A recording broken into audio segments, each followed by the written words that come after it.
सीमा को अपने खानदान से एक बड़ी लड़ाई लड़ना पड़ी क्योंकि उन्होंने इब्राहिम से सीमा की शादी कराने से साफ इनकार कर दिया था।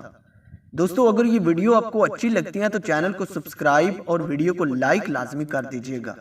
जबकि सीमा को इब्राहिम से बहुत मोहब्बत थी और वो समझती थी कि इब्राहिम किसी भी लड़की के लिए एक मिसाली शौहर साबित हो सकते थे, लेकिन सीमा को इस बात की दूर दूर तक खबर नहीं थी कि जब उनका ख्वाब पूरा होगा तो उन्हें इतना शदीद धचका पहुंचेगा जिसका उन्हें वहमो गुमान भी नहीं था। वो शादी की पहली रात थी जब इस शक की वजह से कि सीमा कंवारी नहीं है, इब्राहिम की सारी मोहब्बत जाती रही।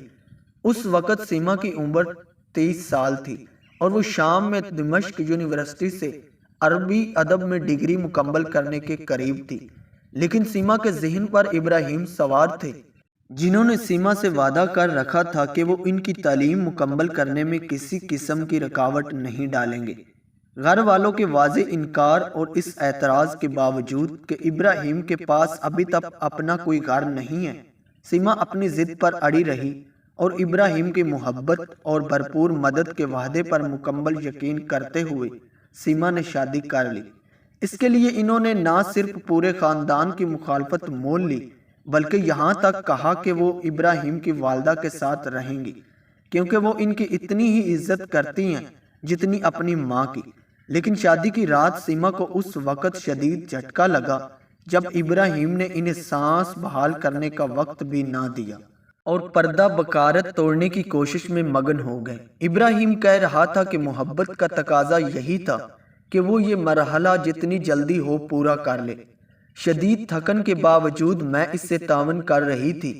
इस रात जब मेरा कोई खून नहीं निकला तो रात की खामोशी उस वक़्त टूटी जब मेरे शौहर ने चीख चीख कर कहना शुरू कर दिया, कोई खून नहीं निकला, कोई खून नहीं निकला। इसके बाद इसने ऐसी गंदी गालियां देना शुरू कर दी जो मैं चाहूँ तो दोहरा नहीं सकती। इसकी आंखें ऐसे अंगारों की तरह दुख रही थी जो किसी भी लम्हे मुझे जला सकते थे। जुम्ना बताती है कि तकरीबन 1 घंटे तक सदमे और खौफ ने इन्हें घेरे रखा और इनके मुंह से एक लफ्ज़ भी नहीं निकल रहा था। इन लोगों ने सुबह होने का इंतज़ार भी नहीं और इसी रात जुम्ना को घसीटते हुए एक गाना कार्डियोलॉजिस्ट के पास तस्दीक कराने ले गए। मुझे वो डॉक्टर साहब याद है, वो मुझे ऐसे दिलासा दे रहे थे जैसे मेरे वालिद हों। वो मेरे शौहर को इसकी हरकत पर बुरा भला कह रहे थे। जुम्ना को मजबूर कर दिया गया कि वो अपने शौहर के साथ ही रहे क्योंकि जुम्ना के ख़ानदान वालों और इर्द गिर्द के सारे लोगों ने इस बात की हमायत नहीं की कि जुम्ना शौहर से अलग हो जाए।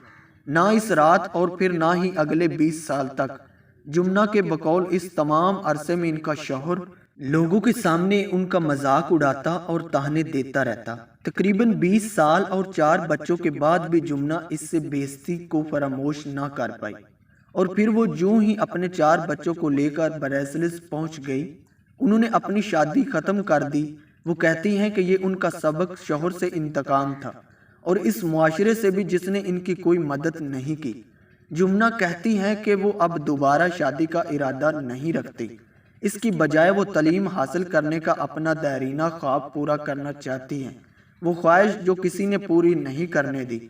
4 ख़वातीन का कहना है कि शबे अरूसी के तलख तजर्बात ने इनके जहन पर ऐसे नकूश छोड़े हैं जिसके खौफनाक साए उनकी तमाम जिंदगी पर फैल गए। वो कहती हैं, अब मैं खुश हूँ क्योंकि मैं अपनी 2 बेटियों को भी यहाँ ले आई हूँ। मैंने सिर्फ अपने शौहर को तलाक नहीं दी, मैंने उस मुआशरे को भी तलाक दे दी है जिसने मेरे साथ बिल्कुल इंसाफ नहीं किया। दोस्तों, मैं उम्मीद करता हूँ ये वीडियो आपको ज़रूर पसंद आई होगी, कुछ ना कुछ आपने सीखा होगा।